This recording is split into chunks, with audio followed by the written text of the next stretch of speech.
은혜의 방편 중에 기도에 대하여 오늘은 살펴보고자 합니다. 은혜의 방편에는 세 가지가 있다고 말씀드렸습니다. 첫 번째가 말씀이었죠. 하나님의 말씀이 우리 은혜의 모든 것입니다. 그리고 두 번째가 성례입니다. 성례에는 두 가지가 있었습니다. 세례와 성찬입니다. 그리고 세 번째 은혜의 방편으로 기도가 있습니다. 여러분, 예수님께서 공생애를 보내시면서 하신 사역의 주요한 내용이 몇 가지가 있습니다. 첫 번째가 무엇입니까? 예수님의 사역의 주요한 내용. 가르치시는 거예요. 말씀을 가르치시는 거예요. 두 번째는 무엇입니까? 치유하시는 거예요. 병자들을 고치시는 사역을 하셨습니다. 세 번째가 예수님의 사역 중에 중요한 것이 기도하시는 것입니다. 예수님은 기도하시는 분이셨습니다. 우리 복음서 마가복음 1장 35절을 한번 찾아 읽어보겠습니다. 함께 읽겠습니다. 시작. 새벽 아직도 밝기 전에 예수께서 일어나 나가 한적한 곳으로 가사 거기서 기도하시더니, 새벽 아직도 밝기 전에, 해가 뜨기 전에 예수님께서 한적한 곳에 가셔서 기도하셨어요. 예수님은 기도하셨어요.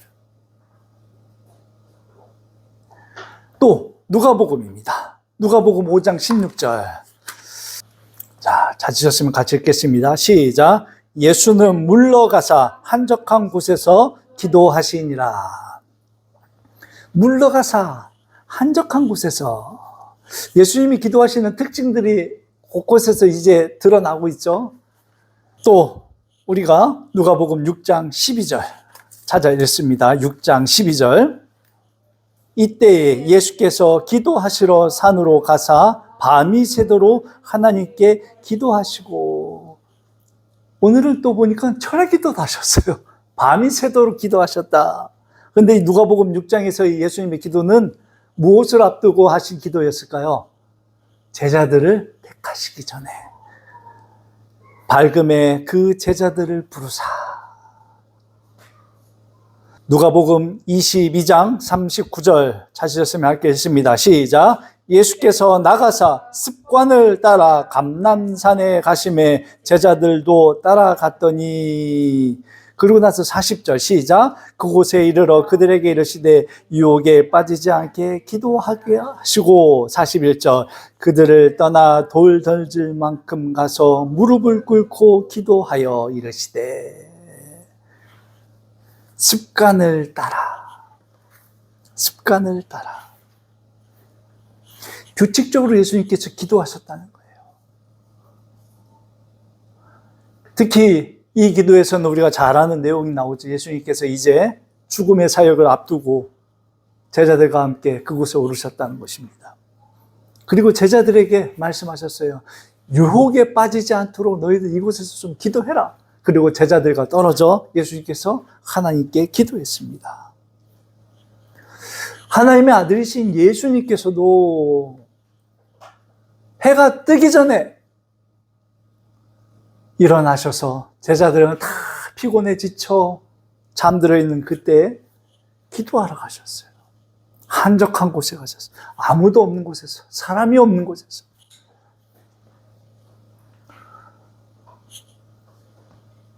병자들을 고치신 후에 또 그곳을 떠나 기도하러 가셨습니다. 한적한 곳으로 가서.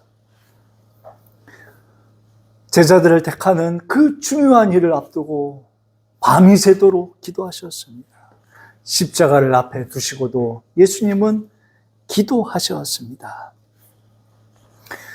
예수님께서는 가르치시며 많은 병자들을 치유하시는 사역 속에서도 습관을 따라 규칙적으로 기도하시는 일을 게을리하지 않으셨다는 것입니다. 왜 예수님은 이처럼 기도하는 일에 최선과 힘을 다하셨을까요? 그 이유가 무엇입니까? 기도는 모든 믿는 자의 능력의 본질이기 때문이에요. 모든 믿는 자의 본질이에요. 모든 능력의 본질. 기도는 나 자신을 위해서 기도함으로 그 기도의 힘으로 말미암아 우리가 믿는 자로서의 삶을 살아갈 수 있는 능력을 얻을 뿐만 아니라 내가 누군가를 위하여 하나님 앞에 기도할 때 그 기도가 그 사람이 믿음 안에서 살아가는 능력이 된다는 것입니다. 그래서 믿는 자의 부모는 믿는 자의 자녀들을 위하여 기도해야 되는 거예요. 하나님께서 다 알아서 하시겠지. 내가 열심히 기도할 필요 있어. 하나님이 알아서 다 하시겠지. 참 신앙 좋은 말 같지만 신앙의 핵심을 모르는 말이에요. 하나님이 다 알아서 하시죠. 그런데 하나님께서 다 알아서 하신 하나님께서 우리에게 무엇을 요구하십니까? 기도하시라. 기도하라. 여러분, 하나님이신 예수님도 기도하셨어요. 하나님을 몰라서 기도했겠습니까? 하나님이신 예수님께서 능력이 없어서 기도하셨겠습니까? 아니에요. 모든 믿는 자의 능력이 기도에서 나오기에 기도의 본을 보이신 것이죠.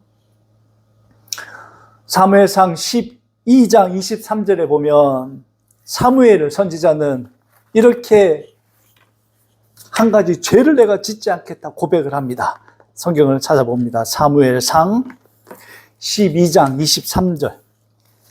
나는 너희를 위하여 기도하기를 쉬는 죄를 여호와 앞에 결단코 범하지 아니하고 선하고 너희에게 가르칠 것인즉. 여러분, 사무엘 선지자는 기도하시는 것, 특히 너희를 위하여, 자기 자신을 위한 기도가 아니에요. 우리는 나 자신을 위하여 쉬지 않고 기도할 수 있어요. 그런데 너희를 위하여, 여기서 너희는 누구일까요? 이스라엘 백성들 아니겠습니까? 그 백성들을 위하여 기도하는 것을, 쉬는 것을 사무엘은 무엇이라고 생각하고 있어요? 죄다? 죄다. 게으름이 아니에요. 죄예요, 죄. 믿는 자의 부모가 믿는 자의 자녀를 위하여 기도하지 않는 것은 사무엘의 입장에서 봤을 땐 그럼 무엇이겠습니까? 죄예요. 죄. 오늘 우리가 읽은 디모데전서 2장 1절 말씀에서도 바울이 디모데에게 첫 번째로 요구하고 있는 것이 무엇입니까? 그러므로 내가 첫 번째예요. 권하노니 무엇을 권합니까? 모든 사람을 위하여 간구와 기도와 도구와 감사를 하라. 기도하라는 거예요. 자기 자신이 아닌 누구를 위하여? 모든 사람을 위하여. 사무엘은 너희를 위하여, 이스라엘 백성들을 위하여 기도하는 것이었지만 오늘 바울은 디모데에게 모든 사람을 위하여 간구해라, 기도해라, 중보해라. 첫 번째로 바울이 디모데에게 강조하고 있는 것이 사역하며 기도하라는 거예요. 이것은 의미가 있는 거 아니겠습니까? 하나님께서 다 알아서 하실 거야 라고 말할 수 있습니까? 기도하지 않으면서. 그것은 성경을 모르는 말이에요. 하나님께서 다 알아서 하시지만 그럼에도 불구하고 믿는 자는 무엇해야 한다? 기도해야 한다. 너희를 위하여, 우리 자녀들을 위하여, 나라를 위하여.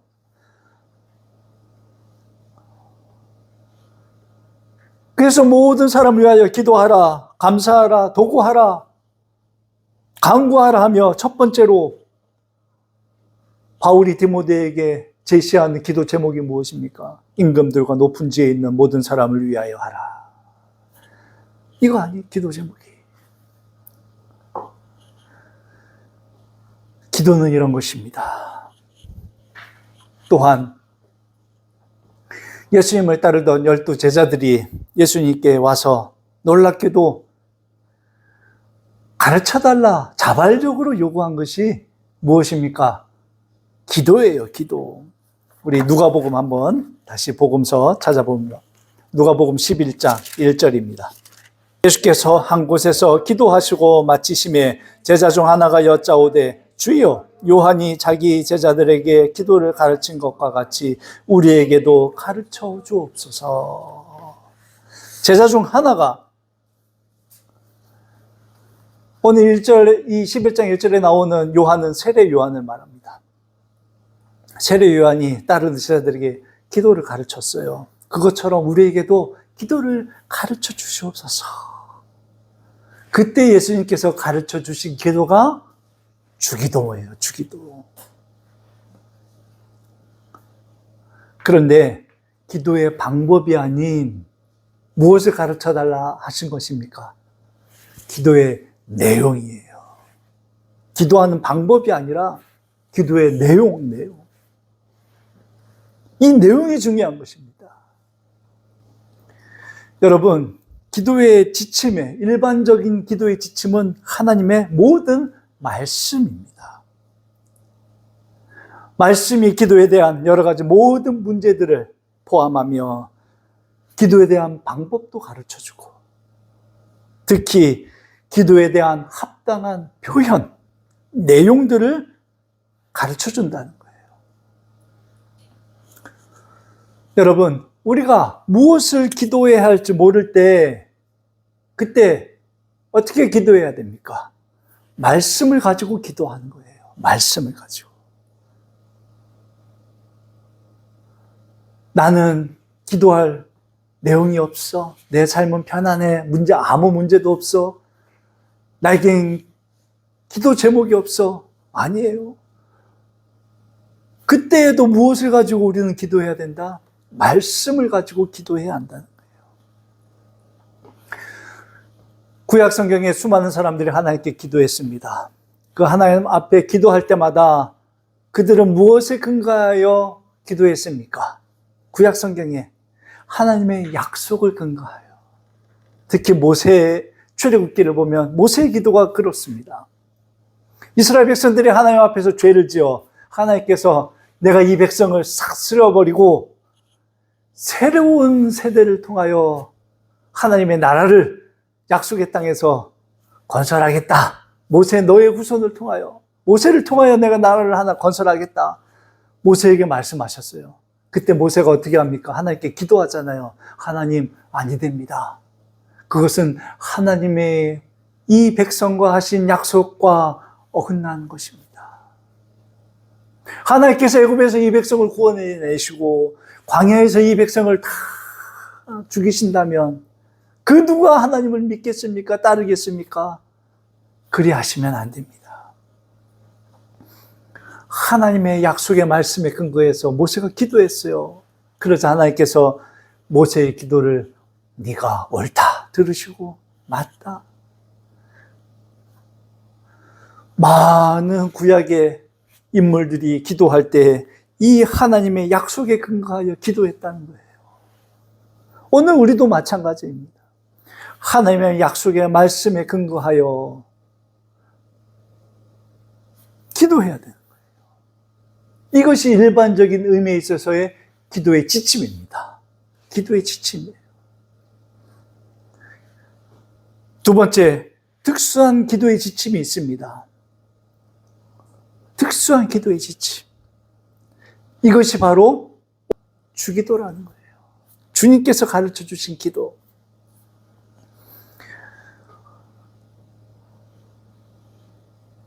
이 주기도문은 간략하게 여러분에게 설명하면 한마디로 얘기해서 하나님의 모든 말씀을 기도의 내용으로 축약해 놓은 것이에요.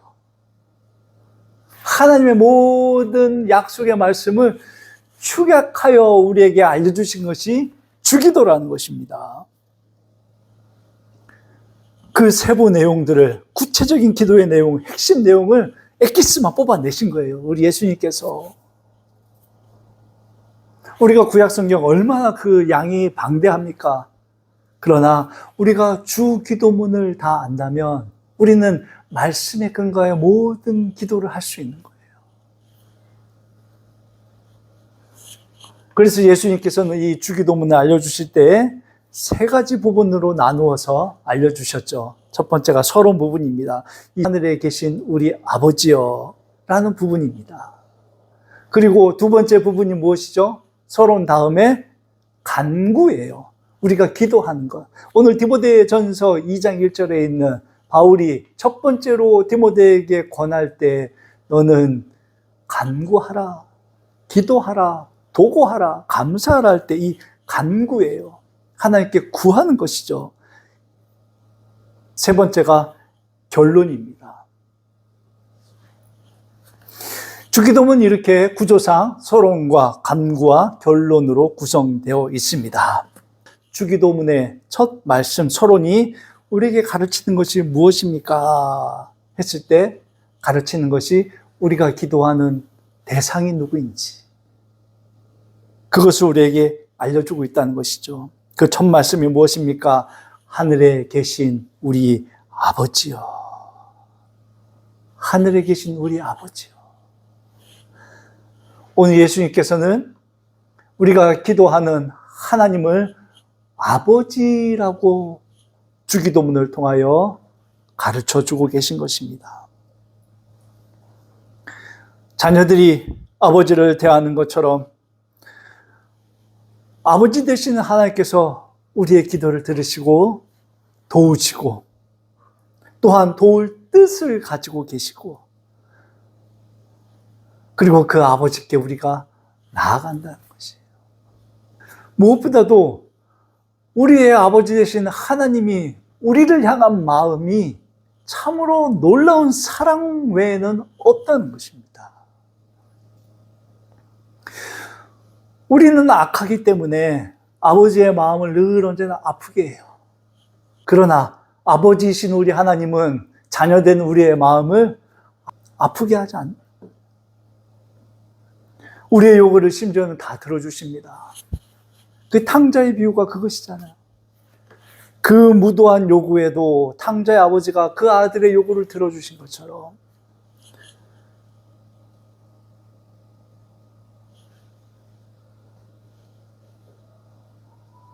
그리고 그 아들이 돌아오기를 기다리시는 아버지.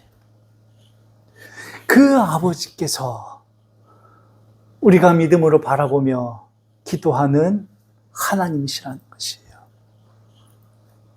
근데 이 아버지께서 어디에 계십니까? 하늘에 계세요, 하늘에.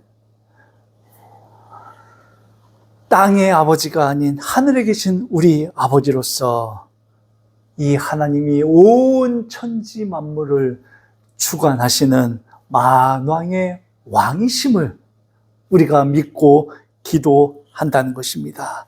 우리가 기도할 때 이 믿음을 가지고 기도하는 것이에요.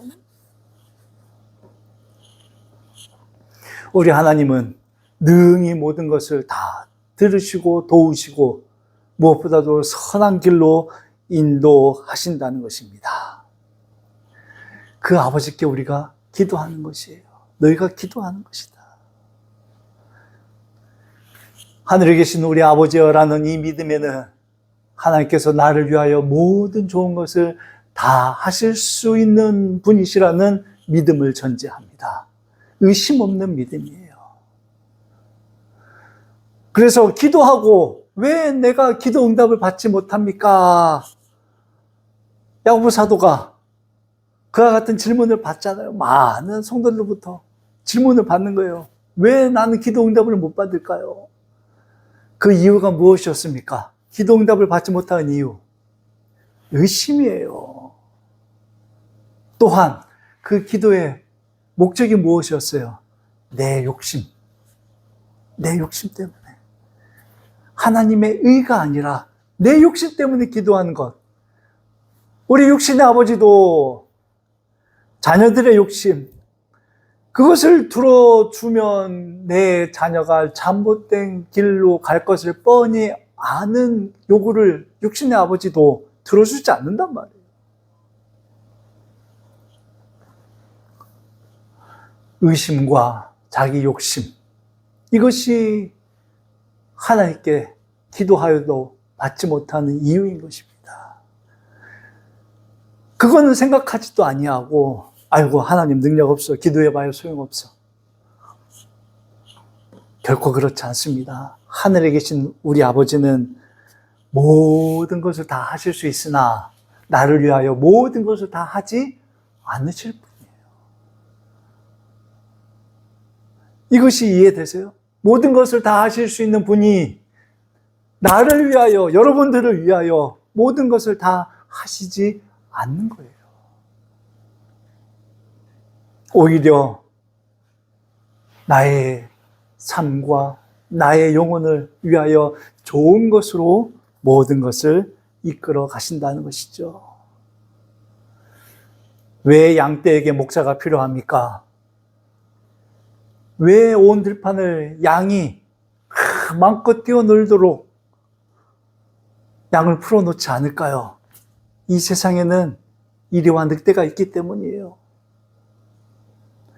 왜 목자는 지팡이와 막대기로 그 양을 지키고 보호하며 가르칠까요? 양의 탈을 쓴 이리가 있기 때문이에요. 그런 세상 속에서 하나님께서 우리가 모든 것 기도할 수 있으나 모든 것 다 들어주시지 않냐고 가장 좋은 것으로 하나님께서 들어주신다는 것입니다. 우리가 이것을 믿는 거예요. 이것을 바라보며 하나님께 기도하는 것입니다. 하나님은 우리를 능히 도우실 수 있고 또 기꺼이 도우시기를 원하신다는 확신을 가지고 그에게 나아가야 합니다. 따라서 로마서 8장 15절 말씀에 너희는 다시 무서워하는 종의 영을 받지 아니하였고 양자의 영을 받았으므로 아버지라 부르짖느니라. 아버지라 부르짖는다. 마태복음 7장 11절에도 너희가 악한 자로도 좋은 것으로 자식에게 줄 알거든 하물며 하늘에 계신 너희 아버지께서 구하는 자에게 좋은 것으로 주시지 아니하겠느냐. 좋은 것으로 주시지 않겠느냐. 이 믿음으로 우리의 기도 생활이 지속되어야 하는 것입니다. 특히 사무엘도 그렇고 바울이 디모데에게 강구하는 것도 그렇고 또한 우리 예수님께서 주기도문을 통하여도 우리에게 알려주는 것이지만 우리의 기도 생활에 있어서 중요한 것은 나 자신만이 아니라 모든 사람을 위하여 나의 주변의 사람들을 위하여 기도하는 생활입니다. 오늘 이것을 우리가 또한 다시 한번 새겨보아야 할 것이에요. 예수님께서 자기 자신만을 위해서 기도하지 않으셨어요. 이스라엘 백성들을 두고 어리석은 그 백성들을 두고 갈 바를 알지 못하는 그 백성들을 두고 하나님께서 기도하셨을 것입니다.